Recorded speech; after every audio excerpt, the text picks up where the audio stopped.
and to further commit each appointed and approved persons. The government of Sierra Leone, as is being done now through the office of the Chief Minister, signs a performance contract which gives key performance indicators by which each minister is graded.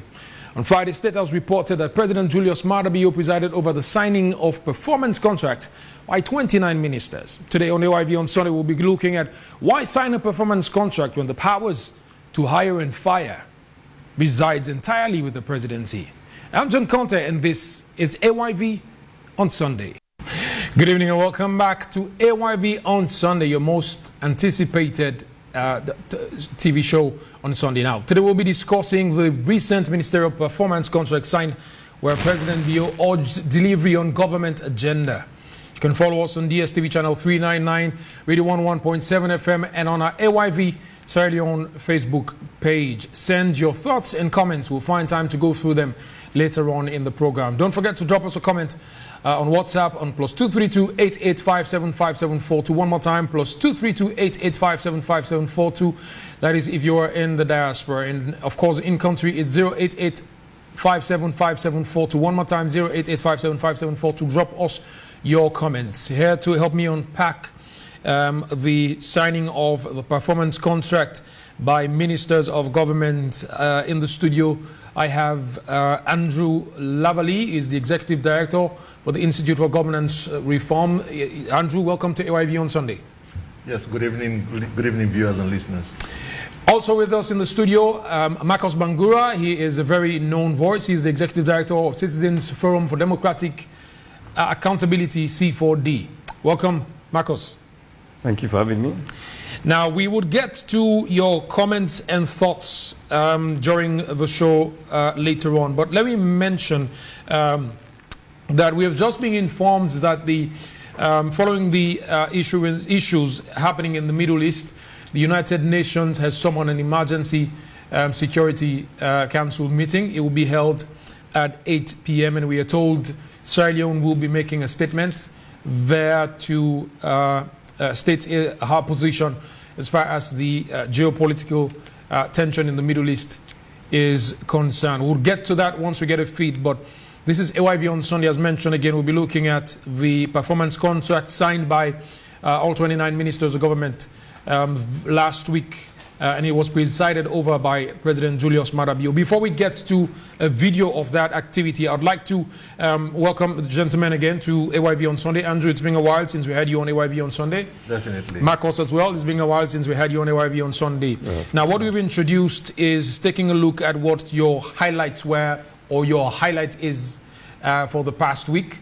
And we could go from social issues to entertainment, but basically let's talk about your highlights for the week ending on the 13th of April. I think it's the event on Friday, the launch of the presidential performance contract, ministerial performance contract. I think why we need to celebrate, why it was a highlight, because for the very first time, performance contracts for ministers is now open. So we used to hear about performance contracts happening in State House, but this is the first time for you being a citizen.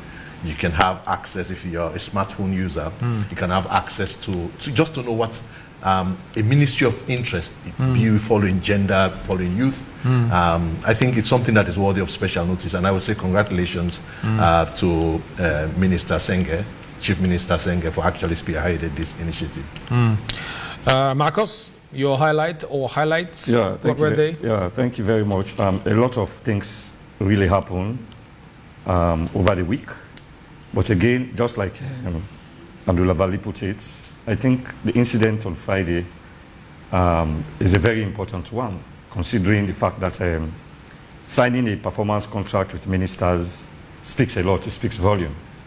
And we look forward to see the outcome of that. Although I hold the view that I think even the Vice President mentioned that the idea, or it was started in 2019. And since then, we have not seen much.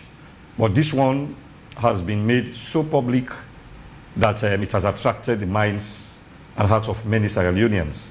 So as a result of that, is very important. The second one I will throw light on is the arrest and the DJ box. Of course, we know that there was a talk around that he was arrested in Guinea, and we saw a video of him in Guinea, though we have not seen one yet in Sierra Leone. We are looking forward to that.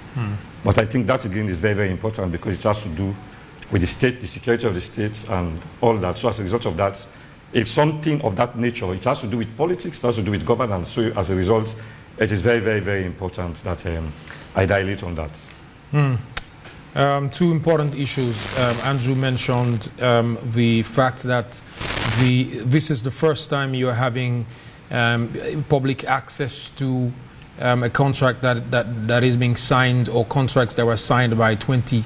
I took my time to quantify how many ministries and ministers penned the signature to these documents, and it's 29 ministries altogether. Of course, amongst that you have the Ministry of Youth Affairs, Works, Water Resources, Trade, and the long list of the rest of the others. They were key highlights for last week, obviously. And Marcos just mentioned one of the other highlights. He says caught his attention was that's a video you have to now get to verify whether it was a recent video or it was a video that that was done and was kept in the works and was released to have a media storm around it, to have a media engagement around it. How recent is the video? Those are questions that you'd want to ask as we get to something like that later on. Not on AYV on Sunday today, because it wouldn't be a focus. It's just a highlight. But I'm sure the media would now try to dig deep and find out and ask more probing questions with regards to that. Now, so let's take a video of what happened on State House when President Bio presided over the signing of these performance contracts. He mentioned quite a few things. Obviously, during the campaign and when he got re-elected, one of the few things he mentioned, and of course his government has mentioned, is the Big Five agenda, and therefore it was key for his government to now have every ministry, from that high level, now present plans that would work and solutions or activities that could be implemented, which would now culminate into all of those Big Five agendas and would push his own agenda as President Bio. So he was there at State House and presided over the signing. Let's take a look at what happened. Our producer has put this together for us. The signing of the performance contract between President Bio and his cabinet is a commitment to service delivery of the government, especially with the Big Five game changers development priorities. Addressing the gathering, President Bio called on the cabinet secretary, civil society representatives, international and diplomatic partners to join members of his government in executing their agenda. In keeping with my government's overarching principle of inclusivity, transparency, and accountability, we are opening this exercise to diverse groups of people, including citizens, development and diplomatic partners, and other stakeholders. My administration firmly believes that our nation's governance can only be effective when all diverse views, interests, and aspirations are harnessed for the collective good. I therefore implore you, all of you, as critical partners in our nation building, to be steadfast in your support to this program. Together, we can achieve our shared dreams of peaceful, prosperous, and thriving Sierra Leone. These new ministerial performance contracts are informed by the Big Five game changers, commitments, and targets that will guide our national development effort until 2028. Given the escalating cost of living, both nationally and globally, we must embrace our responsibilities with the utmost sense of urgency that it demands, so that we can successfully deliver on the mandate entrusted to us by our people. Applauding the initiative, national focal person for the Mano River Women Peace Network, Rosalie McCartin, lauds the efforts of government to put in place mechanisms that ensure duty bearers are held accountable for their actions while making the following demands.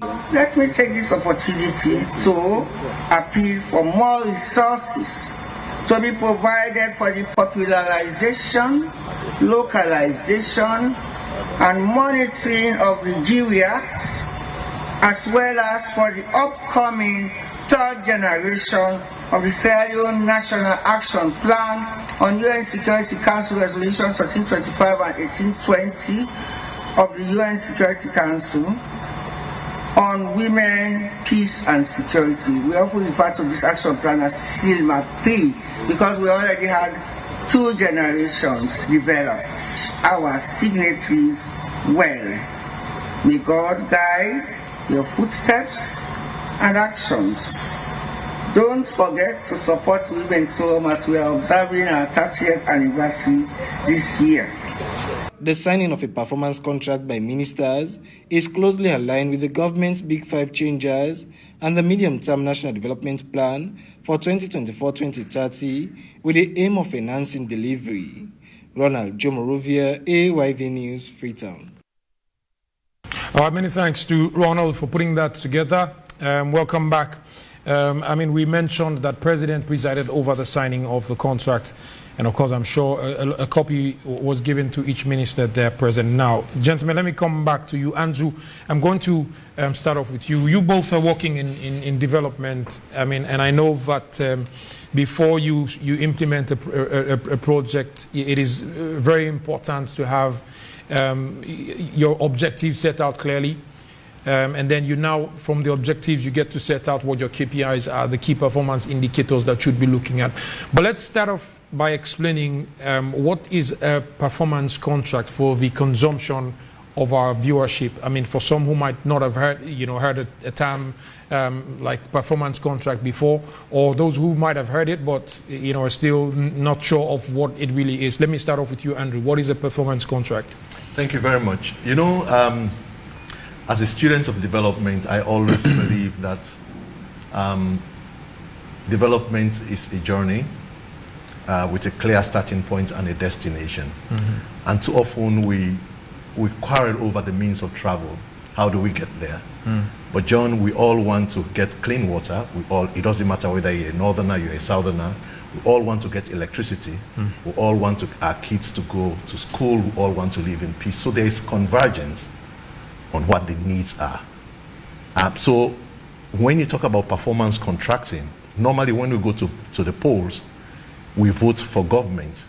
And in fact, the reason why I celebrate this, and I continue to say I celebrate this, because there has been so much focus on voting and election, rather than the things that actually we need for our lives. The food, how do we raise food, how do we ensure that we are food secure. And I think these should be the conversations that political parties should be having. So these should be the conversations that we'll be having. Before I actually define performance contract, let me just go a little bit, just one issue. So when you look at the document, for example, I just picked on one issue, which is youth employment. Yeah. And I decided to go line by line, sector by sector, and I realized that they are promising over 140,000 jobs, over 150,000 jobs this year. Let us make sure it happens. And that is part of the 500,000 jobs. That's 500,000 jobs. They are saying 20,000 jobs are going to come from agriculture. 20,000 jobs are going to, 1,500,000 jobs are going to come from communications-related projects. Defense-related projects, 1,500 jobs. 100,000 jobs from different jobs from labor and creation. 1,500 green jobs from environment.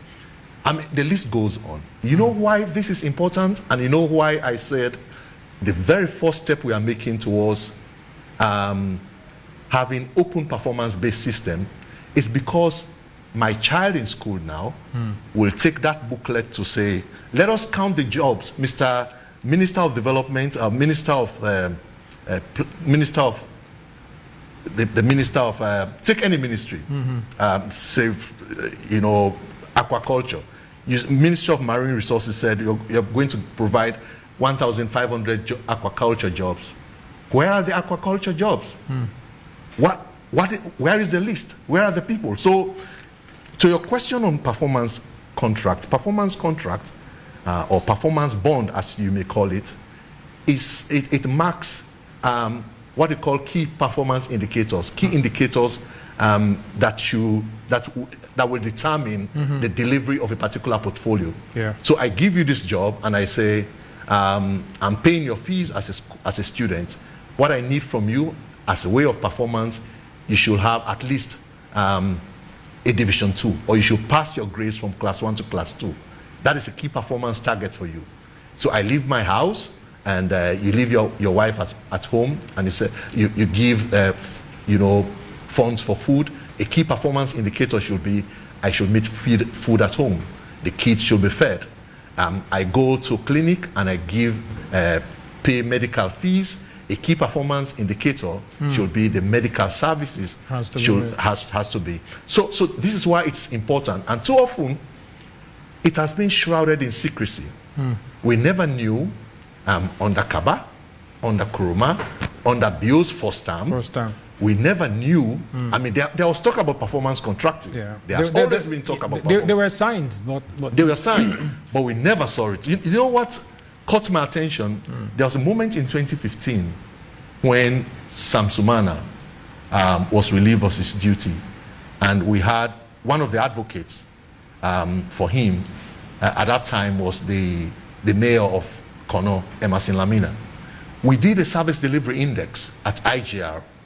We did a service delivery index where we track the status of services in each local council. And the service delivery for Kono compared to Bonth, compared to Falaba at the time, was way advanced. And then Emerson Lamina was struck off government because they said it's not delivering services. So I think this performance contract is a cover for ministers. It's not just about being a welcome news for citizens, but it's a cover for ministers. What does that mean, Andrew? That are you saying that? I mean, as in the intro we mentioned that, I mean, the prerogative to now hire and fire rests entirely with the presidency. Are you now saying this cover would mean that a minister would now only be fired, be judged whether you are to continue in office or to be fired based on the deliverables from your performance? That's the spirit behind performance contracting. It's been derived from Rwanda, where performance contracting in Rwanda is a big media event. I mean, when they say today we are going to declare, or in a week, because it's not a daily event, when they say in this month we are going to declare ministerial performance stewardship, you see all ministers, say for example the Minister of Agriculture going to the farm fields, taking AYV, say let's go and see the fields that were cultivated, Minister of Labour providing list of jobs that you are given. At the end of the day, we begin to focus the conversation of politics and policy on those issues, not as to whether this is local, this is Timini, this is Kranko, as we have seen in the last 63 years of independence. I think, so to me, it's a major shift, and it could be a welcome protection for the ministers. And normally when the minister sits on the public platform, the first thing the minister says, in the wisdom of the president, and when the president moves, you see whether you have schedule or not, going after the president, you have a job to do. Now, we now have a situation where we can say, Ministry of Development, you have 3,400 jobs on MODEP surveys. Where are the jobs? This is just unemployment.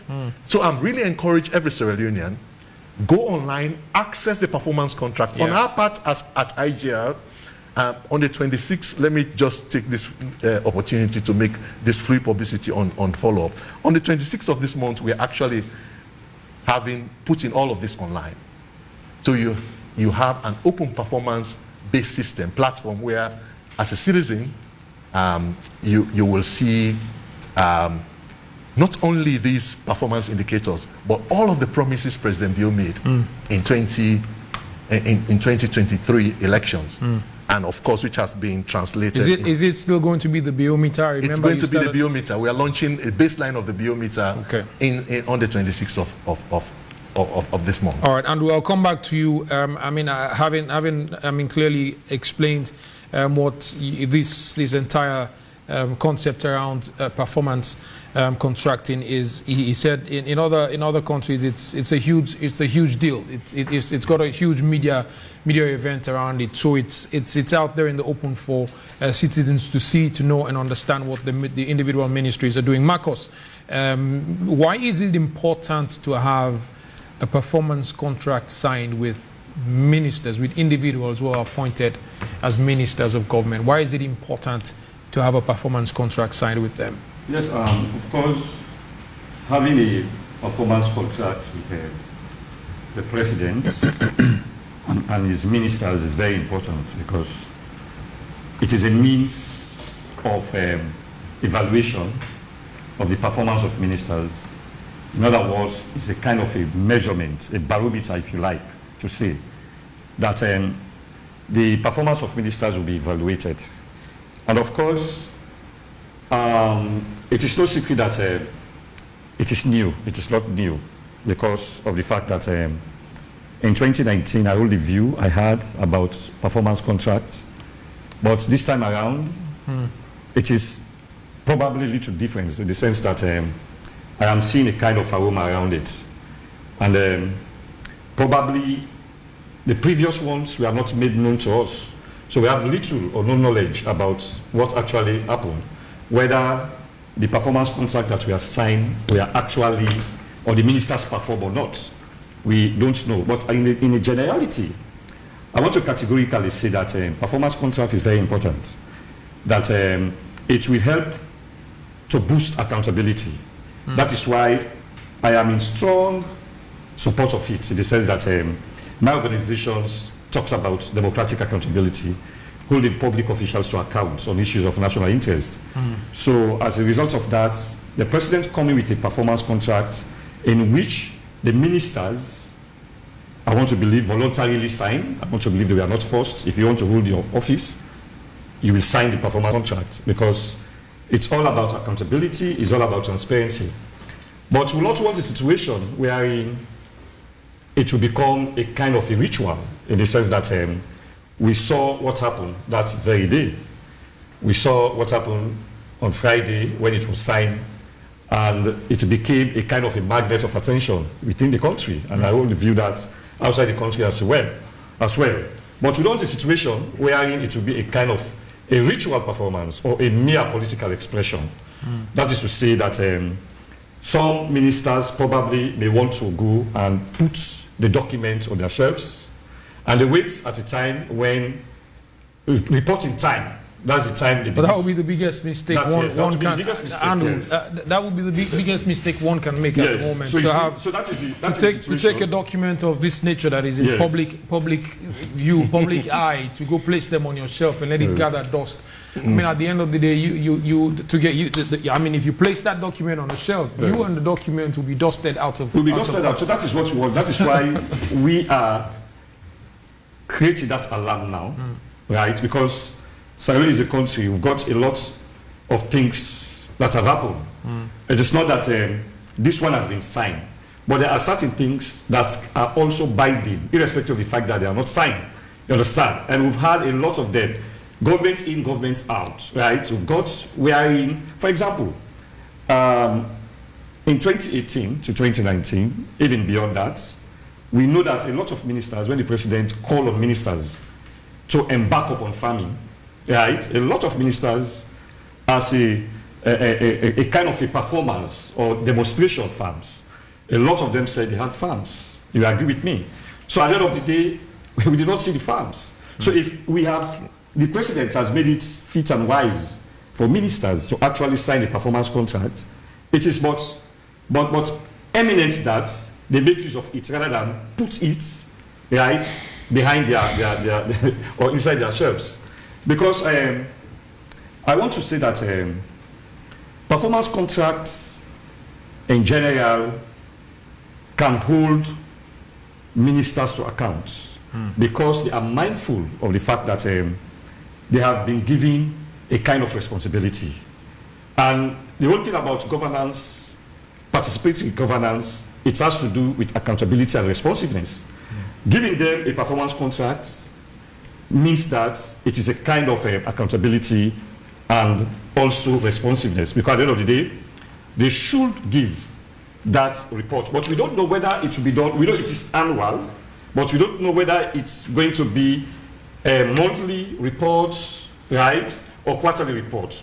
And also, I have not got access yet to it, but Andrew says that we will get it. I'm sure it's available. So it's very easy. Let me send it to you. If we have, I mean, if our viewers would want to request, I have a copy. I wouldn't mind sharing it. Okay. On WhatsApp. I mean, it's so. But let me just say something. Yeah. Another important thing about this performance contract is the matrix, right? And also, what will be the performance criteria for the ministers? Because there should be performance criteria. Because once there is a performance criteria, they are mindful of the fact that they need to work in conformity to what it says and also what the Constitution says. So as a result of that, we expect that the performance contracts will be, we inculcate all these things that I've spoken about. Say, for example, the matrix. We want to see the matrix and also that of the performance criteria, because there should be a performance criteria. Otherwise, it's like beating the dead horse. We will get to some of the some ministries, some very very key ministries. But let me go to the foreword that was written by the Chief Minister, Dr. David Senge. Now he says, when I took office as Chief Minister, I focused on President Bio's vision to do more for his people in his second term in office. With his well-articulated manifesto and the medium-term National Development Plan 2024 to 2030 developed, my office had ensured extensive interactions with key public service officials to develop a mechanism for the execution of the MTNDP on a year-by-year basis. And our tool is the performance contract. This exercise allowed staff of ministries and the agencies to reflect and agree on common goals, priorities, and targets that can be achieved by government in the year 2024. And that's a very important passage, which points to the fact that this was not just a document that was developed by the Office of the Chief Minister, but like he said, he had extensive consultation with these ministries, even with staff, to ensure that this is a document that was put together he says, to reflect and agree on 1, common goals, 2, priorities, and 3, targets that can be achieved by the government in 2024.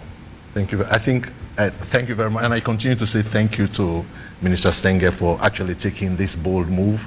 A lot of, too often people are afraid to put their colleagues on the line. It's like you're putting me under the bus. But I think when you take a political office, you are bound to deliver, and this is what it means. So it doesn't matter whether you are SLP and APC. I continue to say that we all want Sierra Leone to develop. We all want Sierra Leone to grow. I think what Minister Senga has done for the first time, because by just making it open, we are beginning to guide the conversations. So if I'm a minister, for example, I'm a minister of any ministry, and you, Marcus Bangura, you want to come with a particular conversation that is outside my remit, I will say, I know that is important, but we have prioritized. Have a target, exactly. Yes, let's focus on this. So it doesn't mean that other things are not important. Rwanda used this initiative. They used to call it Iminigo. That means like really working for the community, performing for the community. I only hope there's a local name we can give for performance contracting, so that you actually know it doesn't matter whether you're APC and SLPP. When you take office, you need to deliver. So for the first time, we need elites to agree that it's about our people. It's not about our region. It's not about our color, but it's really about, that Timni woman, that Mende woman that needs good health care? Yeah. What is the Ministry of Health doing about this? What is the Ministry of Finance making sure that resources are available to the Ministry of Health to ensure that that task is done? So I think, to me, this is the very first step. There are a lot of elements about it. One is really managing expectations. So we now know, in the context of little resources and in the context of much need, what you do, you prioritize.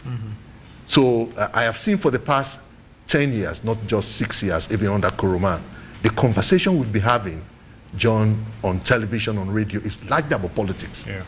And that's why I've noticed a lot of Sierra Leoneans, very good Sierra Leoneans, very technical, they will never, you invite them on radio and television, they won't come. They will not show up. They won't come because when they come, even when they share, they are being smeared, they are being tarred.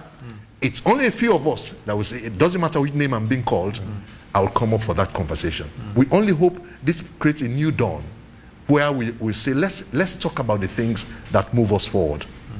So that thing about hate, there is hate in every society, but most societies that have moved forward, in the context of all the hate, they say, let us talk about our progress.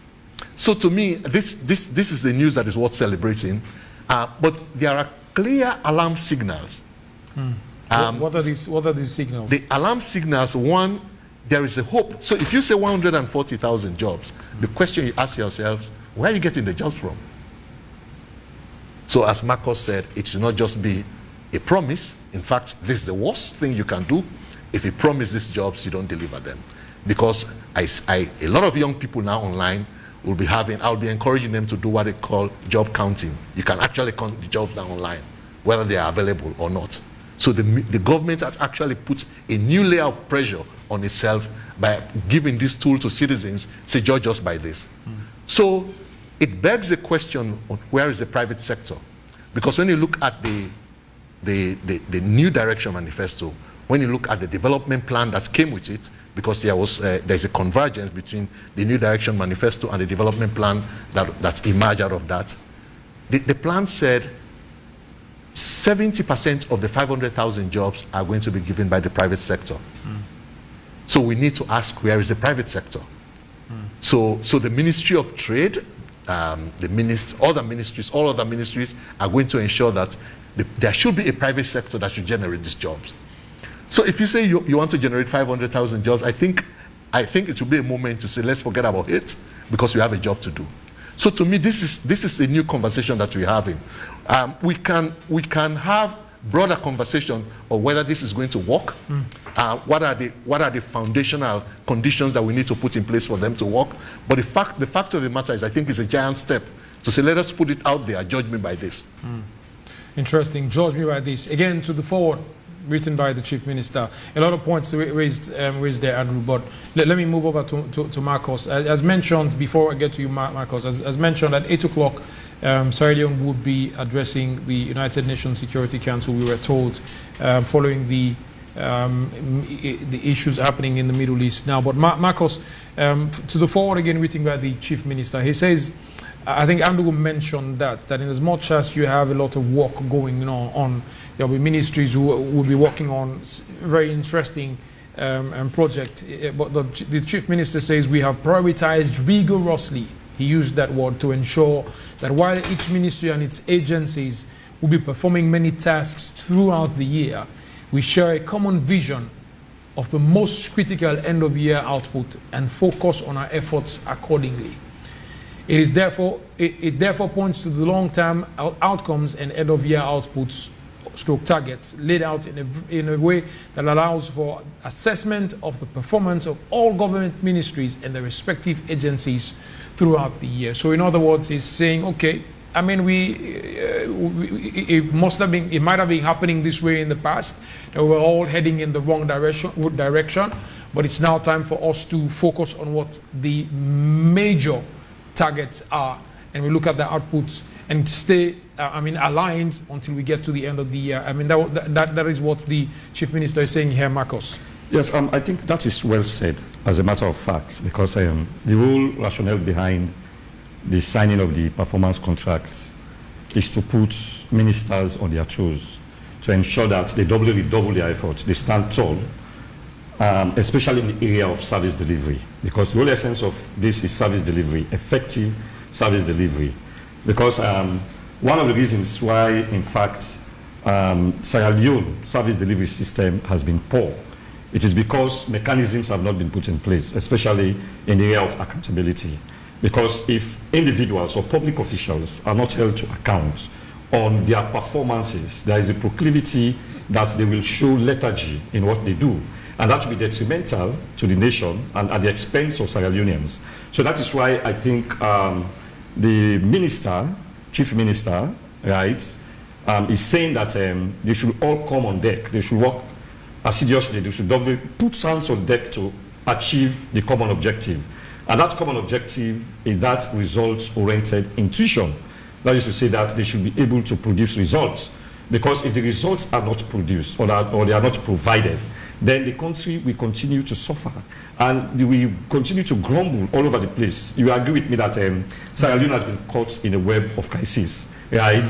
And as a result of that, the president is challenged, or the country is challenged, so that they should find ways and means to combat some of the crucibles that have actually liquidated Sierra Leone. So that is why making that kind of statement, even the creation of that office of the chief minister and taking a center stage on this particular thing, I think is very, very important. So that is why ministers should make sure that they do their work. There comes the question as to whether the president will actually take action against certain individuals that fall short of their responsibility. And again, how will Sierra Leoneans or citizens know that certain ministers have underperformed? And for the mere fact that they have underperformed, actions will be taken against them. Not merely that they should be sacked, but they should go beyond that, right? Because it's a contract. A contract is an agreement between individuals. That is why I mentioned initially that I don't think any minister was forced to go into that, right? But the president, that is his own desire. And as a result of that, all ministers are subject to that. So the onus is upon you to decide as to whether you do it or not. But I am still emphasizing that the president should put proactive measures in place. Because let's say, what I believe and what I've experienced, what I've seen, most times we show lethargy. There comes the question of sacred cow as well. That is why we be having an independent body to actually work with the president to do an assessment on that, or it will be on the volition, right, or discretion of the president to determine whether this person has actually performed or this person has not performed. Because it is only when we take that into consideration, even the issue of good governance principles, especially that of transparency, right? How transparent will that be to the people of Sierra Leone, in as much as we hold this particular view to be sacrosanct, right, to be sacred, but we don't want a ritualistic, tendency to put into it, because you will see it to be not important. Say, Marcus wants to create something, but the fact is, these documents that have been signed, right, should be made use of, because once it is made use of, now let me say, for example, there have been a lot of ministers, and the president, this is the second term of the president, right? And this time around, would the president, stand firm to ensure that certain individuals are actually dealt with in a case wherein they fall short? Because it is only when these things are put into consideration and they are put into effect and they are executed, right, that we'll be able to achieve this very objective.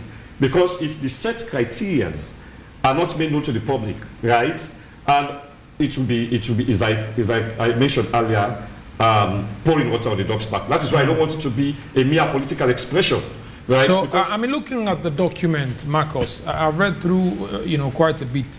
Since it was released. If you look at the document, how professionally it was put together, the cohesiveness of it, and how like the chief minister mentioned, this wasn't a haphazard task. This wasn't a haphazard job. It was one that was done in consultation with the respective ministries, the professionals on ground, the consultants that they work with, to ensure that they look at what the thorny issues were and prepare a document that would be, attainable with all the goals that are there.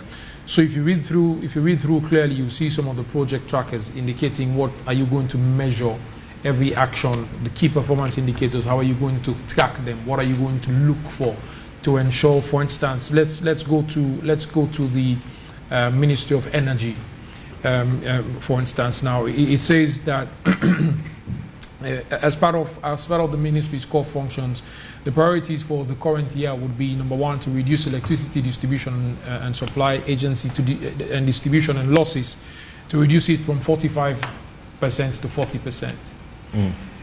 But that's a huge ask. But that's going to be one of the key priorities. The second priority will be renewable energy generation increased from 35 to 45%, 10% in a year. It says also 7 out of 12 district capital electrification in all 16 locations countrywide completed to 100%. So there is the electrification process that is ongoing. So they say that needs to go to 100%. That is a key priority. Renewable energy generation, I mentioned already, to move from, I think that was duplicated, but it says its generation increased from 35% to 45% in 2024. Now, again, saying the Goma Hydro Dam that is in the eastern province upgraded to increase generation now from 6 megawatts to 9 megawatts.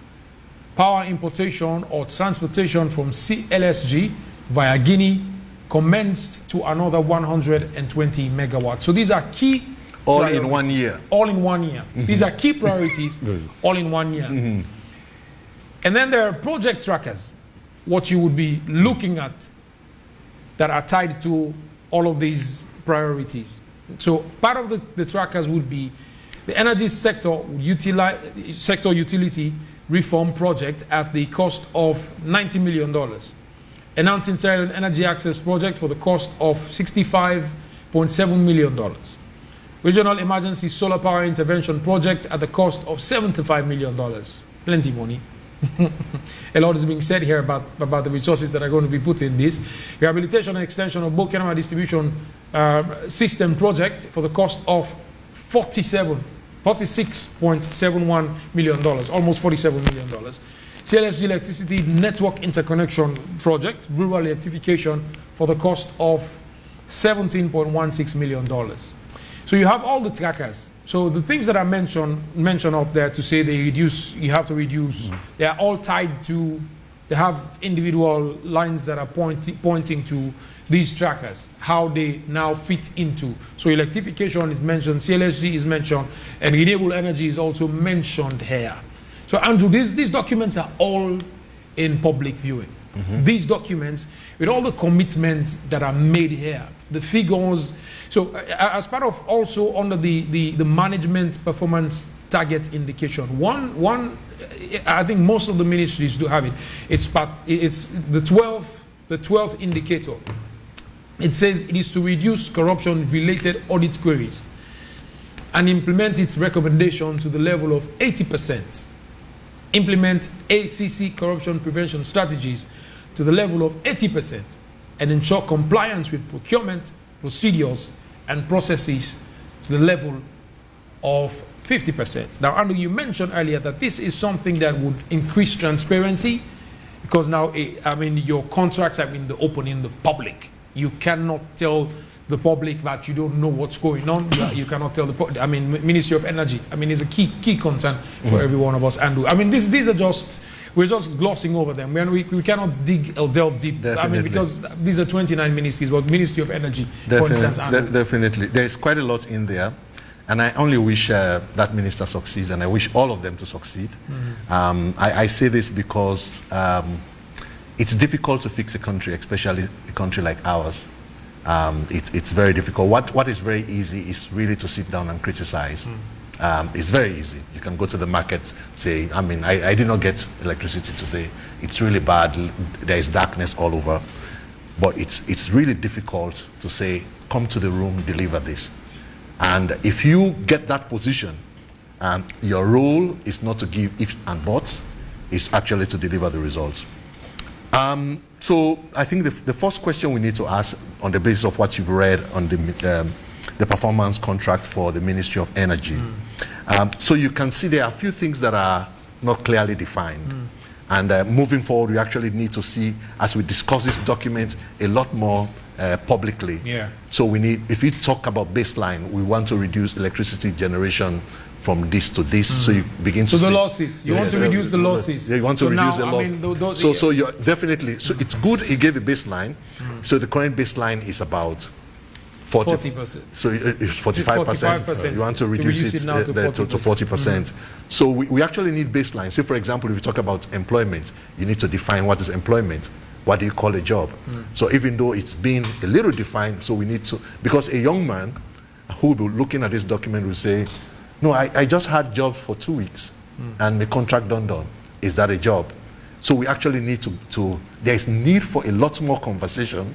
I'm sure the Ministry of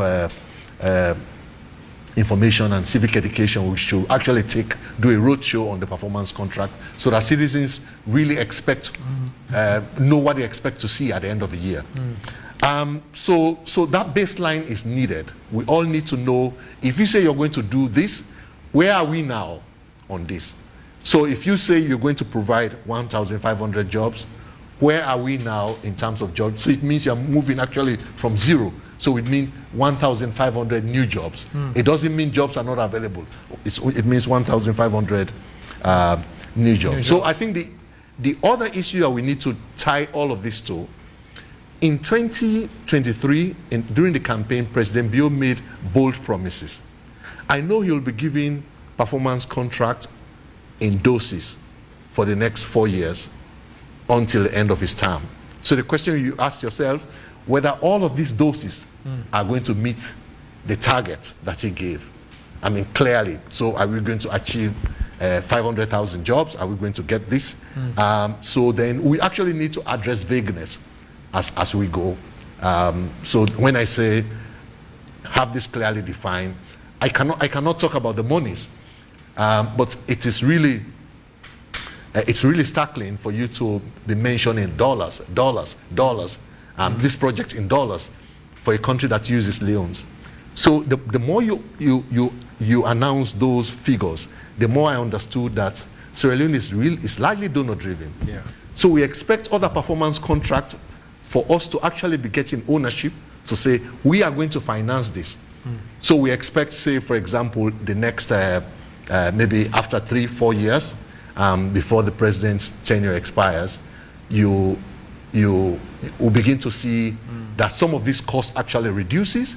They will begin to see much more finances being injected in other welfare needs. But for when you kept mentioning, most of the projects in that document are in foreign currencies. Yeah. Most of the projects in almost in every ministry. I mean, the Ministry of Finance, I kept reading this dollars. So we actually need to see how we have a conversation on development financing. Because at the end of the day, if those who say they are financing this say, no, we don't vex now, we are not. Again, I mean, Andrew, you just touched on a very important point, and I'll get back to the Ministry of Energy and look at the managerial performance target or indicators. And I think that the 10th target or indicator there is saying, first of all, they're talking about improved domestic revenue generation for the ministry and its agencies to the tune of $80 million again, and ensure compliance with budgetary level and its regulations by 85%. Now, establish 5 strategic work partnerships. Mobilize external funds, a minimum of $1 million. So locally, you are getting 80 million, and then you're saying you want. So can you read the first target where you read about the $80 million? So it says to improve domestic revenue generation for the ministry and its agencies to the tune of $80 million US. So it's useful. It's useful to know how much is being raised now. So I mean that's the kind of vagueness that we should know. So I agree with you, Andrew. A lot of vagueness in this. So you will know that we're actually moving from 40 million to 80 million. So we're actually increasing by 100%. So the question is, what do we have now? What are we raising? Yes, Marcos. What I want to say here is, the conceptualization is good, right? And looking at the Ministry of Energy as it is now, and you look at Sierra Leone in terms of the economy, right? Considering the fact that our GDP is about $5 million, right? If we dependency theory, right, is one theory that has contributed greatly to the underdevelopment of Africa, right? So, is that ever going to end? We are saying what is affecting us now. That's what we are addressing. It's never going to end until we're able to generate the enough dependency resources theory. to take care The of reason why I brought dependency theory is the amount of monies that is expected now to be expended in these ministries, especially the Ministry of Energy. Is it that we have something in store already, right? We have something in store already, because these are all what we call utopia. Utopia in the sense, now look at that 80 million to be generated, right, by domestic revenue. I want to believe that revenue should be generated by the ministry itself, perhaps through the electricity that we are paying, right? So if you take that into consideration, that even in the area of jobs, if you look at the area of jobs, the government is expecting 70% to come from the private sector, right? And we all know that the government is the biggest provider of jobs in the country. Now, in the 500,000 500,000. 500,000 jobs, 500,000. and 70%, right, is expected from the Private sector. From the private sector, right? So you have to look at it. Is not as concrete as we may think about it, right? Just as you mentioned, vague. These are vague for now, you understand, until they come to reality. Had we got the money in store, right, and if we depend on the international community to give us that support, then there will come a time, right, where if these individuals, these ministers are unable to perform, they will shift the blame to the president of the government that the monies they should have generated did not come. You understand? Say, for example, with all the monies now from that particular ministry, because we have certain ministries that can generate funds. You understand? They are able to domestically to generate revenue. There are others that don't generate, right? Like social services, right? It will be very difficult for them to actually generate. Say, for example, Ministry of Education, they will not generate, but rather we spend more money in that particular ministry. And I want to believe those tasks perhaps will not be bought. There will be other criteria that will be put in place.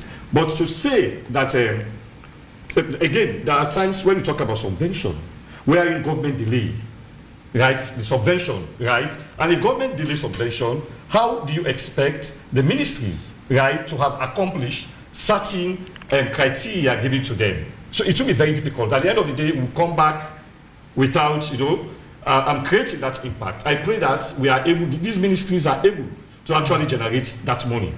But that's why I said I don't just believe in mere. Well, I mean, you have a chief minister who is leading the entire team. Mm-hmm. I mean, he says part of his forward. If you go back to it, he says he will provide the enabling environment. That means he will ensure that we've been hearing these things for some time.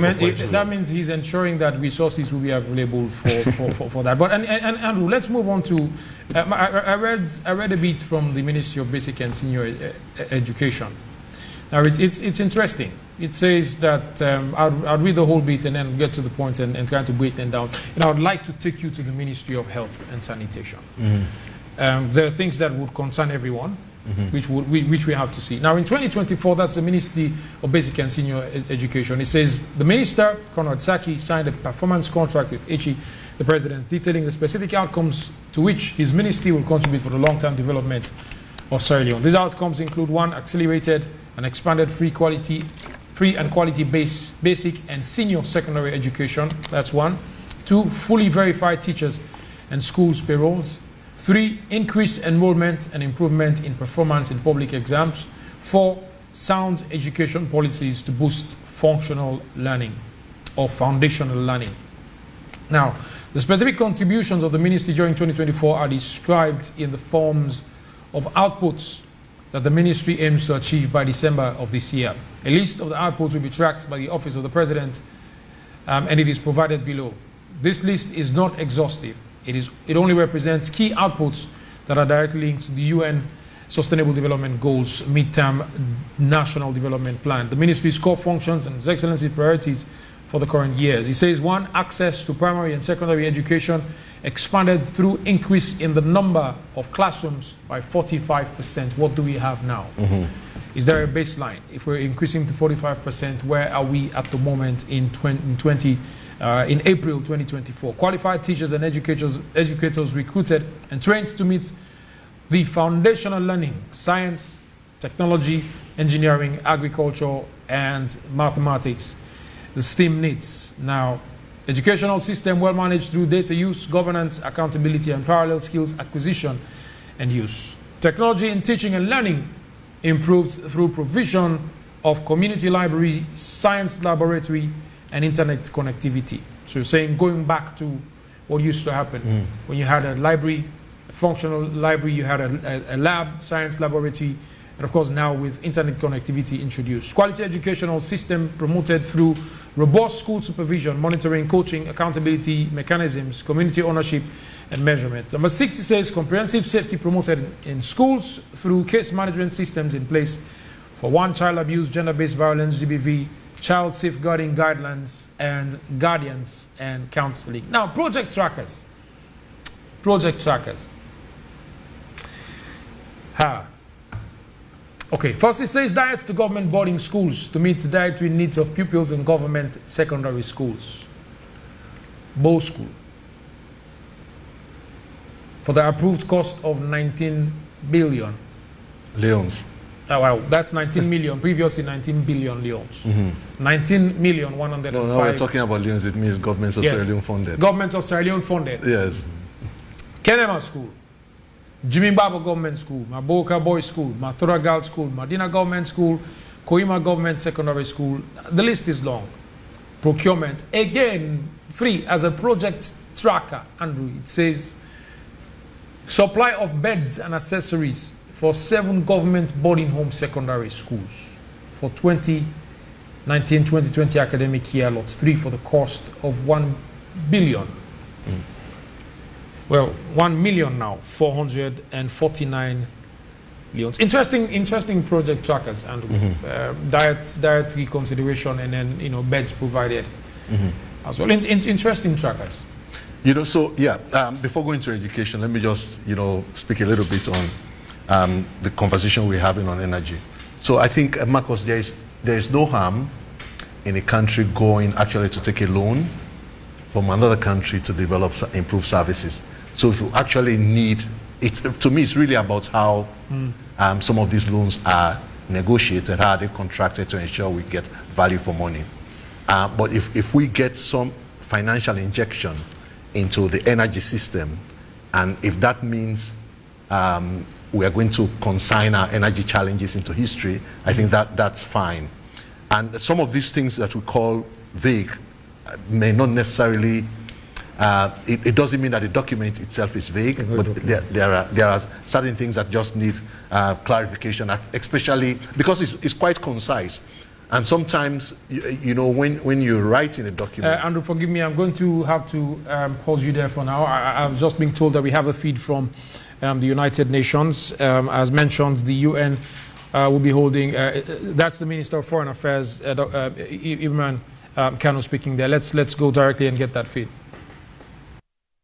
Attacks by the Islamic Republic of Iran targeting Israel, in which he, and I quote, strongly condemns the serious escalation represented by the large-scale attack launched on Israel by the Islamic Republic of Iran, end of quote, and call for an immediate cessation of these hostilities. And permanent representative to the United Nations, Dr. Michael Imran Kanu, addressing United Nations there on Sierra Leone's position as it relates to what is happening between Iran and Israel at the moment. If you're following international news, it was reported yesterday that Iran fired drones towards Israel in an exchange for retaliation for some actions that were taken by Israel during the week. But gentlemen, let's come back.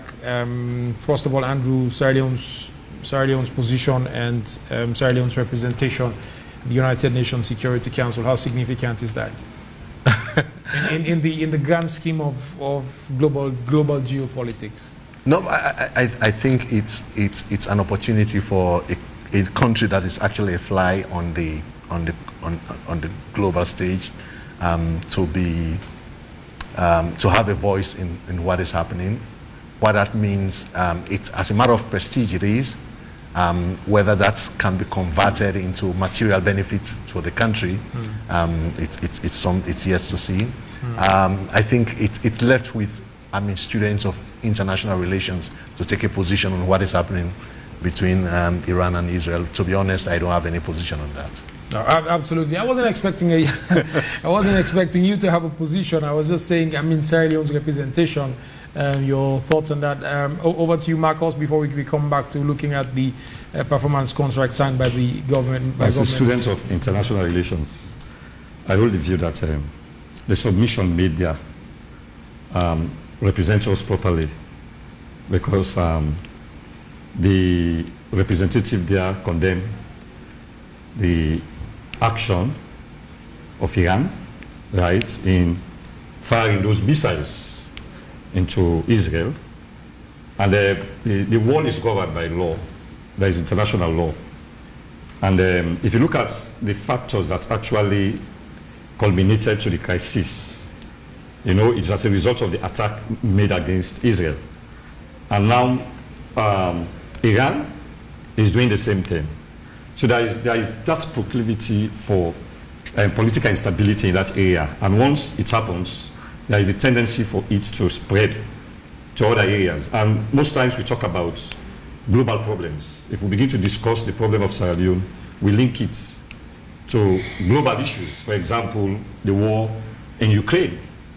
The president of Sierra Leoneans, especially those connected with governments, will hardly say things in respect of the economy without mentioning the corona, right? Or the issue in Iran. Look at fuel crisis.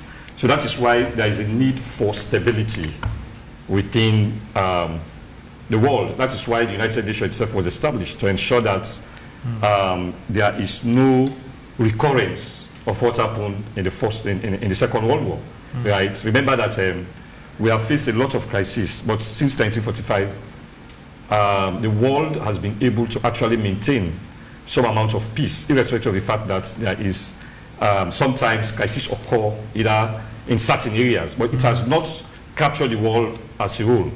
So I think the stance there is good, because it has to do with neutrality. But you can't, because if you look at the United Nations Charter, right, there are provisions for a state not to interfere into the internal affairs of another state, especially under invasion, like what happened. So I think it is in place, and all right. Thank you, Marcos. It's in place. You subscribe. Unfortunately, Andrew didn't subscribe to anything. Sitting on the fence, playing. He's playing. Representative stated. No, but I support. You're in line. If I had been there independently on my own, I could have made the same statement. You would have made the same. But Andrew's being very cautious. He's playing the UN role now, sitting on the fence. As a student of international relations, I think. That's fine. You are at liberty to. But yes. Andrew, let's come back to, you were talking about the Ministry of Energy, for instance, and then we move to education. I want to talk about Ministry of Health as well. We don't have time now, but let's quickly move on to Ministry of Energy, Education, and then we'll go to Ministry of Health. Okay, so education. I think the commitment to education is fine. That's one ministry I'm following very closely. When the performance contract was out, I said to the ministry, this is our contract. Because when you're a civil society overseeing a particular ministry, bringing citizens' voice into the ministry, that result is your result. Because your work should not be disruptive. Your work at least should be mutually reinforcing. So when the minister said, when we saw in the performance contract that we are going to hire more qualified teachers in sciences, and he spoke about STEM, if you look at the State of Education report, which was published this year, and it was actually launched at the very ministry by a network of civil society, that was the biggest ask, especially for rural communities. There are certain chiefdoms where you find difficult for you to have a maths teacher and a science teacher. So I think attention needs to be given to that. We only hope that is being achieved. Data, the use of data, we see the ministry always generates what they call the annual school census. And so one of the things that we are concerned about was teacher absenteeism.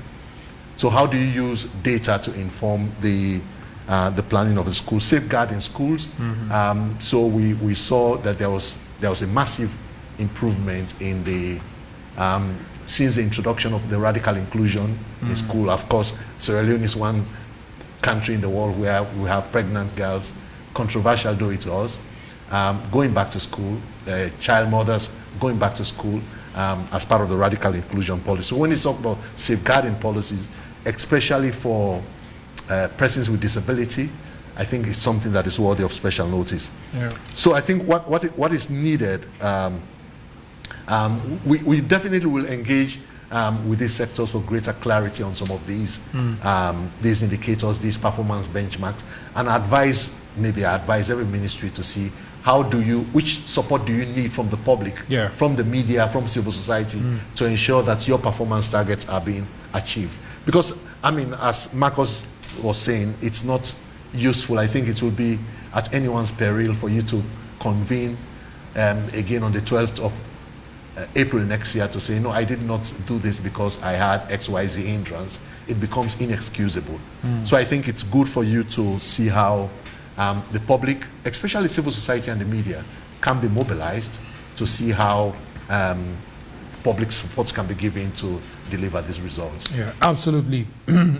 Mobilize public support, to achieve this. Let's move over to Ministry of Health. I mean, it's a lot to talk about, but let's move over to Ministry of Health, which is also another key, ministry that we need to talk about. Now, Dr. Austin Demby signed the performance contract, and the outcomes include resilient and responsive healthcare system accessible to all Sierra Leoneans across the life stages. 2, improved reproductive and child health. 3, improved resource availability to support healthcare service delivery. 4, increased availability and accessibility of safe drugs and highly reduced mortality rate. Now, the ministry's core functions and its excellency's priorities for this current year are maternal mortality rate reduced by 20% from 443 deaths per 100,000 live births through increased coverage of antenatal fourth visit, increased coverage of facility delivery, and reduced prevalence of anemia.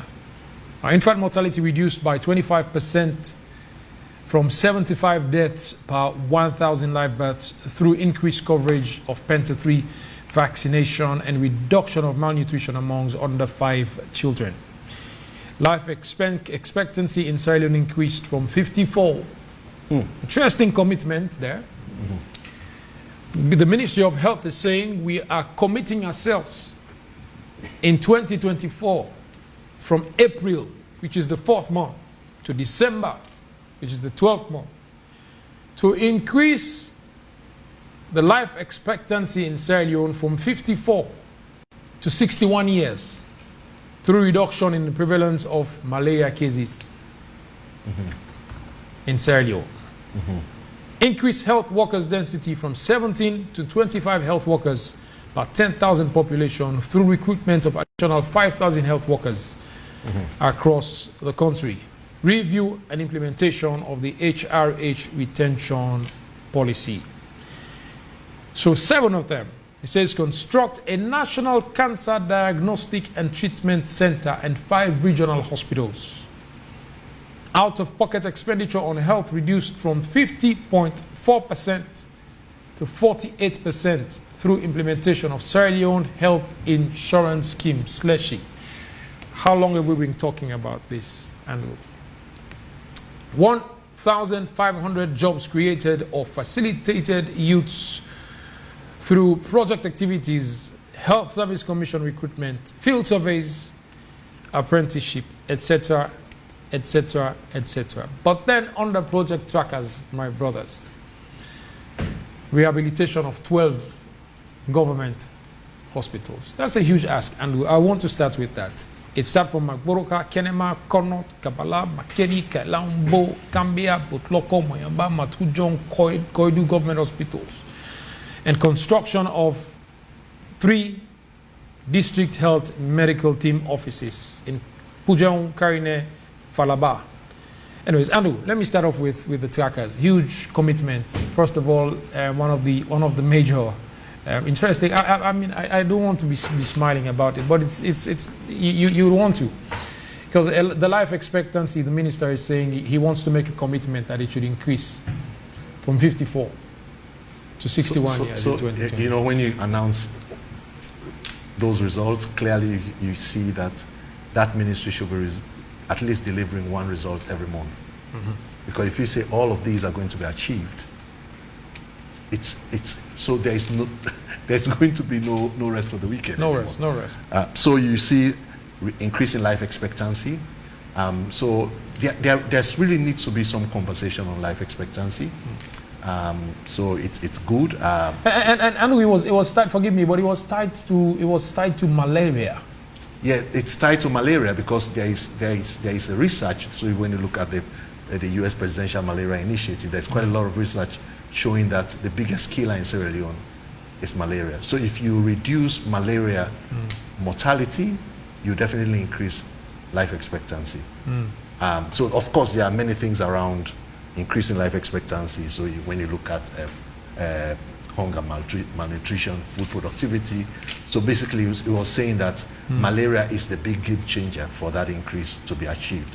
I don't know the science of it, but that's his explanation. So it's good for us to hear from WHO at the end of the year, but by this time next year for WHO to tell us what is life expectancy in Sierra Leone like.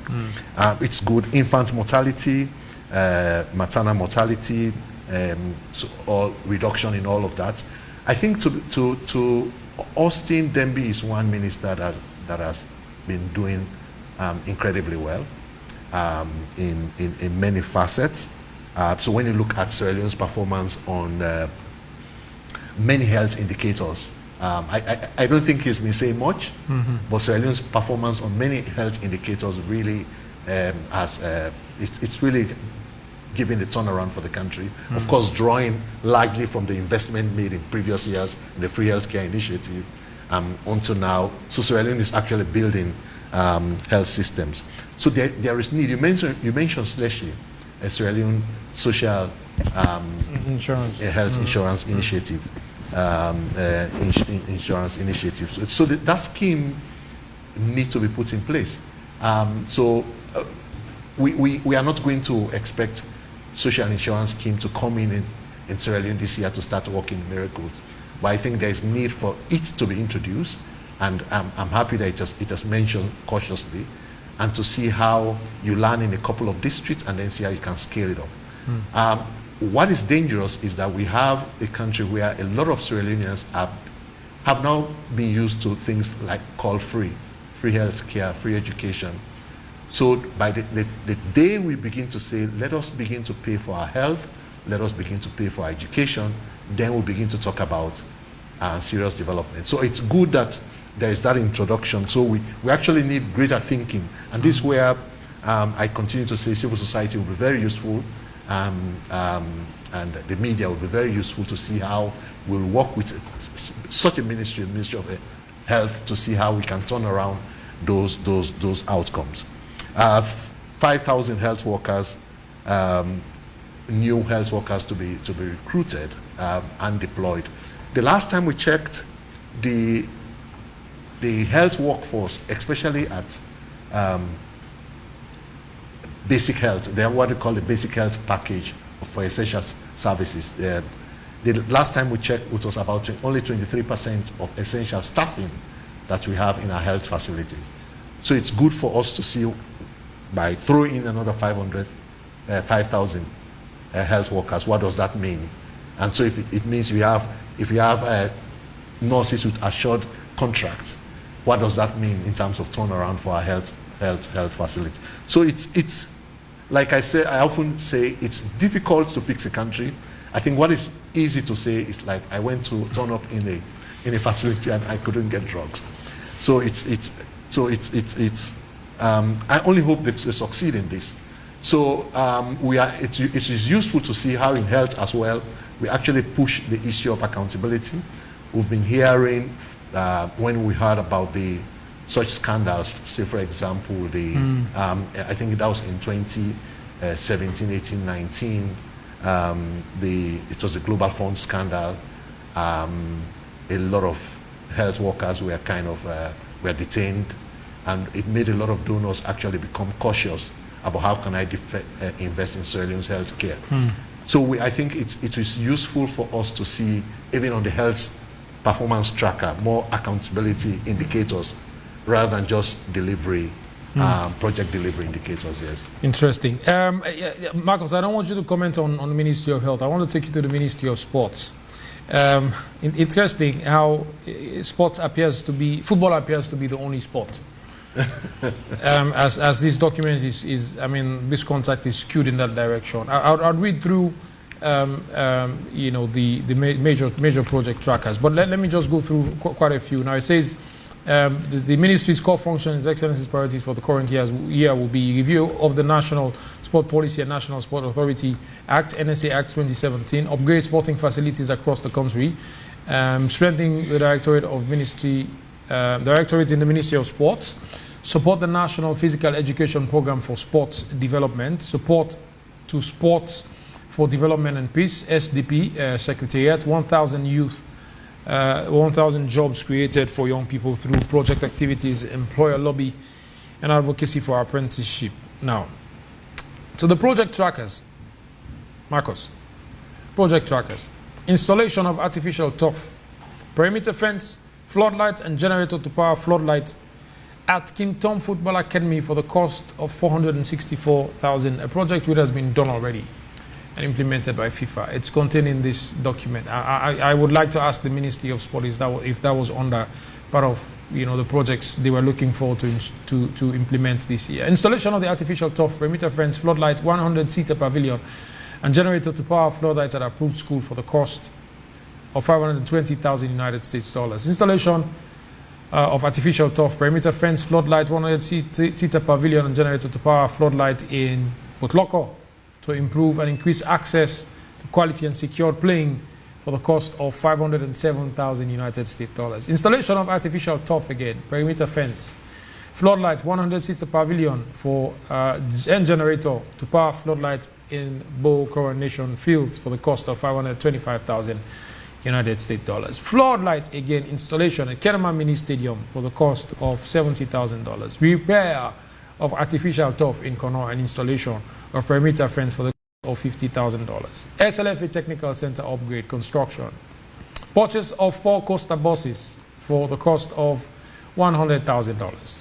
Purchase of King Long 3 buses for Leone Stars, Sierra Queens, and youth national teams. This is quite interesting. It appears as if football is the only. Marcos. Yeah, I think most of what has been mentioned there, they are ambitious projects, and there is a need for us to actually work on them.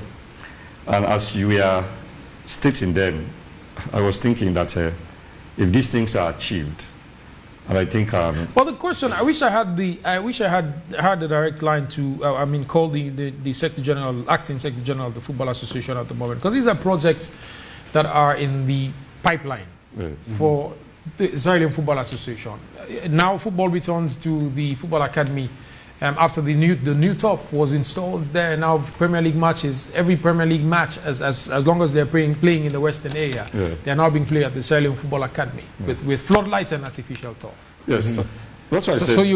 And then it's here again. So does it fall within the remit of the ministry, or is that something that the Israeli Football Association should be working on? Is it a joint project? Are they looking to invest that much resources as well? I mean, when these are projects that the Football Association could get monies from FIFA for to implement. Yes, but you will not say that everything will be sponsored by FIFA. So that is why the government, I want to believe, as the Chief Minister said, that before putting this document together, he went length and breadth, met with people that matter, discussed issues before enveloping them into that particular document, which is to say that FIFA may have its priority areas, but as a country, we also have to, look at certain areas to develop. So we know that these are pending projects. Probably they also incorporated them. Irrespective, because if you look at initially in the Ministry of Energy, you agree with me that some were indicated in dollars, whilst others in like the schools in Leone. So that perhaps the possibility that and these ones you read out there in Leone, so perhaps government will come in to give the support to them. So I don't think it's questionable, because the issue of sports in Sierra Leone, especially football, is very, very important. And for some time, for quite too long, we've lagged behind. And perhaps government want to take it to a height that will be good for the people of Sierra Leone. But so if you're taking it to a height, I mean, it has to be. It's not just. I mean, yes, they're playing surfaces. Yes, they are artificial turf. But I mean, when these venues are prepared, you don't go running on the artificial turf when you have a sports meet, when you have an athletic meet. You don't do that, do you? Yes, but it's not. I don't think they will transform the system, because if they know that general sports, mostly schools, right, do sports in those areas. We know that the national stadium, when we have sports, national sports, the tracks are there. It is well prepared. But in those other areas, they can still find a way to do it, because you can't put artificial grass or carpet on the runway. You can't put it there. You put it inside where they play football, and there will still be the tracks around. So as a result of that, I don't think they are well off. I think they are well informed before putting these things together. They are well informed. So I think it will be fine if it is done. Just that doing all that in 1 year, I want to believe that is for this year alone, right? It's very tasking, That's my problem, right? That's why I said the conceptualization, the concept there is extremely good. It's so fascinating, right? It is only if we are able to actually put them into effect. And I also didn't mention that they're going to buy 40 motorbikes with the cost of 55,200 United States dollars. That's the Ministry of Sports. The entire as part of, yes, I mean for 2024, Andrew. So I don't know what the debate was. Does it mean if within your sector, because you're kind of saying, is it something that's going to be delivered by SLAFA? Is it going to be delivered by the ministry? Is there consensus on how these targets are being drawn? Pretty much. I think the reality is, as long as it's happening in your sector. So when you say performance contract, it's not just, whilst it's a doing contract, it's a facilitation contract as well. So there are things you can facilitate within your ministry for it to be done by agencies under you, as long as it's done within your tenure. So you can claim it as yours. So I think there must have been some coordination done between the various agencies before the minister comes up with the for example, I mean, there's no arguing that. Yeah. The minister mentioned it was extensive. They did a lot of work to ensure that they had. But my concern, Andrew, in the same vein with the Ministry of Sports is, I mean, it is said that they're looking at physical health education, I mean, extending that to schools. But if you look at, I mean, the major project trackers for 2024 is primarily football. I mean, it's not the only sport. It's not. Everything is pointing towards getting an artificial turf for a football playing fish. That is true. In fact, so to me, that's the beauty about having a performance contract open to the public. So if you are now an athlete in some other field, you can go now to the minister to say, why are you ignoring me? And there should be, and I'm happy there was some mention that this is just a list among many other things. I think you read that under education. So these are the priorities. So definitely you're right. If you are a volleyball enthusiast, why should soccer be the only thing that should be? I think it's a question that is worthwhile. Perhaps it's gradual. For this year, because this year is not terminally, but by the year. Perhaps the other year they will concentrate on other years. So if I can recall well, the commitments made by President Bio in the manifesto in 2023 for sports, he mentioned X amount of international games that Sierra Leone will be participating into. So you're right, Marcos. So if you say you're claiming to say you prepare the country to participate in X amount of international games. So football should not be the only game that you'll be preparing the country for. But maybe by their calculation, the biggest sports for now. Maybe by their calculation, the biggest sports. We are doing well in other games. For them to hit that target, it's actually football that they need to invest much into. I cannot query or argue what that investment means. But I think, to me, I continue to come back to this message that this is a tool for everyone to use. I think we need to share it far and wide. You said you were sending by incidents. So I was just looking for your number, but I think John will share it with you as well. Yes, I will share Marcos by the end of the show. Now let's move on and see how fast we will be able to round up Andrew. Now this is significant as far as governance is concerned. This is quite significant as far as citizens' involvement and participation is concerned. What would you now say should be expected of everyone? I mean, this is now beyond just getting civil society, active civil society voice in the entire conversation. This is now also going beyond just getting the media actively debating this contract. This goes now beyond having the key state actors now leading the conversation. It goes to the point where citizens should have a voice and be involved in this conversation. What would you expect of citizens going forward? So if you're a beggar on the street and you like hopping from one office to the other, so what this document is now saying, so ministries will now tell you, I have a job to do. Because at the end of the day, it's not really how much of those that you attended to, but how much of your target that you respond to. So I think, to me, and I continue to harp on the same point about the way it's structuring the conversation. So it's structured the conversation such that at the end of the day, it will be useful for Marcos Bangura and I to come and debate with the Minister of the Minister of Justice, for example. What are the justice? So for those that are interested in justice delivery, so it's good with debate on that. So this should be an engaging. It's a framework for public conversation. Public conversation. You should have. I mean, these contracts. I'll call them contract drivers. You have them. You bring them to the public. You have journalists questioning them. You have presenters asking them questions. You have civil society engaging them, digging deep to now extract what the hidden points were or notes were when they were having this conversation with the minister. Definitely. And what they have done as politicians, the very essence of a political party is for you to win elections. So they said, they basically are saying, we believe in performance to give us legitimacy to win elections.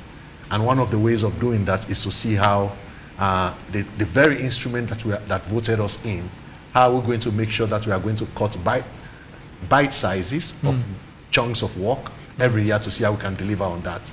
There are many debates to this, John. Someone will say, what you've done this year is not adequate for you to hit those targets. And that's what the biometer will be tracking, whether from what we are seeing, because for the biometer, what you are seeing as results, they are mere process indicators. It will show that year 1, year 2, you'll be hitting 500,000, for example, as a case maybe. I keep mentioning the youth employment because that's really one target that everyone will relate to. So, for example, because when you go into certain domains, like for example, food security, a lot of people will want to see how they get a plate of rice or food on their table. But do you know how it's measured? They say we'll reduce our food insecurity in the global food insecurity index by this percentage. But a lot of people will not understand what that means. For them, it's really about having food on their table. Can I afford a plate of rice? Yes. Can I feed my family? Can I feed my family? So jobs is very easy. It's very easy. It's very relatable. So I think yes. I think what State House have done is to lay that framework for conversation. I would like to encourage opposition actors to take this bait, to take this opportunity to be having surgeries. We expect to see, we have a situation where SLPP and APC in Parliament approve everything that the president does, and in the end, which party do you actually blame? So, I mean, I'm not saying it's only when APC is in opposition, but when SLPP was in opposition, that was the mantra, the situation in Parliament. So we now have a situation where we have a framework for policy conversation, even for Parliament. So when we are now talking, when the minister says, I'm going to lay this bill, it's really about his delivery. Any piece of legislation that is going to. So it's good for the opposition as well to be laying policy briefs.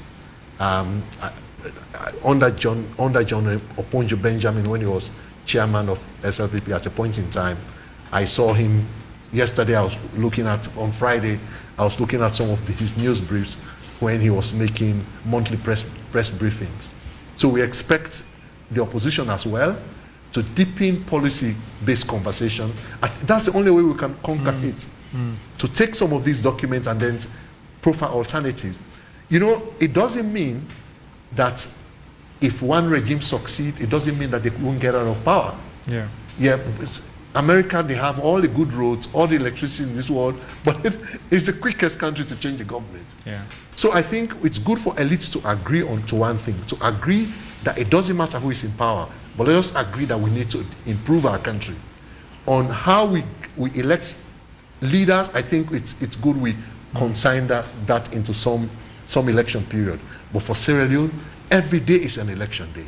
Every day is a polling day. For God knows how long. Every day when you hear the radio, it's about now the new game in town is tripartite committee. That's what you hear about. But even the tripartite committee now is being drawn in the news about Kush and drug abuse. There is no more talk about, no more conversations around the tripartite committee. So it's even good, like for example, Kush. If you are interested in Kush, you need to look at this document to say, how is this addressing Kush? If it's not addressing Kush, you need to face the chief minister to say, we have serious problems that none of your ministers is addressing this year. So what do we do about it? So I think it's a framework for conversation. And over and beyond that, it's going to show how our resources are going to be directed this year. So that's why it's really key for civil society to digest this, the media to digest this, and then to engage people who hold our resources to account for it. Marco, same question. What should be done going forward? I mean, you are here as CSOs, you're here as development partners, you're here as development experts, talking about or sharing your views. But what can be done or what should be done by members of? I mean, let's call them members of the public. By I mean the electorates, those who go to the polls every time when the ballots are announced, when elections are announced, those who go to vote, those who, like Andrew was saying, a man who would spend 20 leones on a plate of rice. I mean, what should they be doing at this moment? Yeah, before I respond to that, let me say I'm more of a mere spectator here today. Honestly, you have not given me time to talk, so I say I should express it. And you feel that way? Of course, it's reality. You cut me short. Andrew. So, you feel this is the first time I've come wherein I have little time to talk, and I'm sorry. I'm discussed. Not with that problem. You are completely. Okay. You feel that way? I don't feel. That's the reality. Not. If you call us to come, now you are saying that I'm this, I'm that, and that. I should say one or two things. And you turn me to a mere spectator, and I have to tell you that it's not done, right? In respect of your question. Well, you've had your time to talk, my friend. I mean, I've given you. Me time. I've given you time to talk. Not, John. Anyways, if I've got series, of. So Andrew is doing all the talking. It's okay. But I said, that's not Andrew's problem. It's okay, John's problem. Because he invited me. It's okay. Even if you give me the opportunity to talk, I will continue to talk. So it's okay. Proceed. Yes, because it is for next time when you call me, I have to rush to come. It's okay. It's okay. But you have not done well. It's okay. Proceed. In respect of that, young men and women today are caught in a web as a result of financial crisis, or as a result of the fact that they have not given themselves jobs, because you need to have a job. If I cite example to myself, I was working at NATCOM, I was sacked, but I found a job for myself. that I'm doing, instead of being irrelevant in society, I decided to say, okay, let me just come on board and do something. So that is, Andrew stated something that is very, very important, that Sierra Leone has been clouded with election. Because before elections, during elections, after elections, there is always this crisis of people talking about elections. And there is a need for this kind of a performance contract that will enable individuals, you may find ways and means to ask questions, to be incorporated. For example, if these things are implemented, considering the fact that there will be so many jobs, I think that's Andrew, is very, very important. The issue of jobs, right? Because if you look at all the ministries, the responsibilities that they have been given, and the fact that the government decided that this year alone they will provide large number of jobs, I think about 250,000, I stand to be corrected, as you stated, I think that will be fine. It's 500,000 jobs. No, for the year, this year. 500,000 in general, not merely for this year. Wait to read the document. Okay, the document, Yes, okay, yes. okay. No, I was thinking, because there was this talk about 500 prior to this time.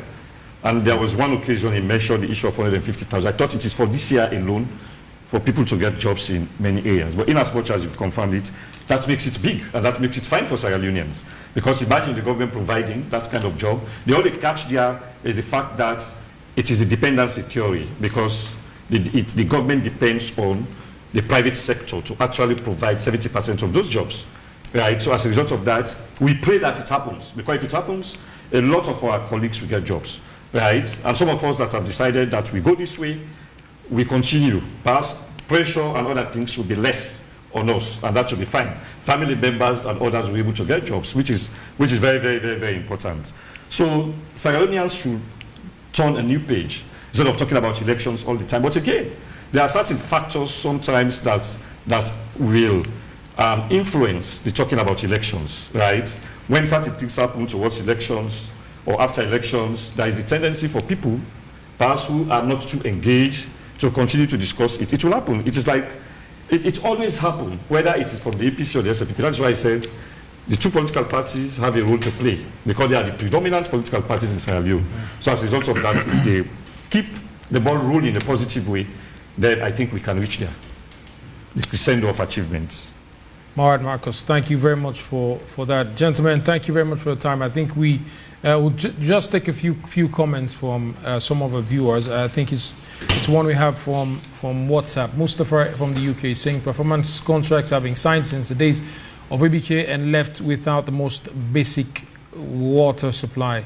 What journalists and civil society should do now is ask how these targets will be achieved. Politicians have been promising but have not been able to explain via document written or how monies will be obtained to finance these projects. As long as government continues to expand 59% on the salary or expend 59% on salaries and 22% on debt servicing, this is just another public exhibition of a very large government. If Salone is to move forward, public expenditure on salaries has to be drastically reduced, and that money should be invested in public service provision. Well, I mean, unfortunately, we will not be able to take more comments from our Facebook page because of time, but let me come back over to you, gentlemen, as we round up for today.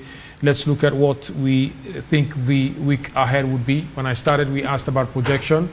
A week ahead, what do you think this coming week would hold in terms of governance? I mean, more debate around the performance contract and other issues around, especially social issues, particularly with regards to that of the drug-related Kush issue that we're dealing with. So at the risk of not taking much time, I would just continue to encourage viewers and listeners. Some of these messages are not really coming from an informed place. So get yourself informed, read the document, and then read the methodology that is being used to assess the ministers. So I think it should be a new dawn. So this is the first time I am seeing it. I don't know others have seen performance contract before, but I have not seen it of any of my ministers before. This is the first time that it has been made public. So don't get me wrong, performance contracts did exist under Ernest Bai Koroma.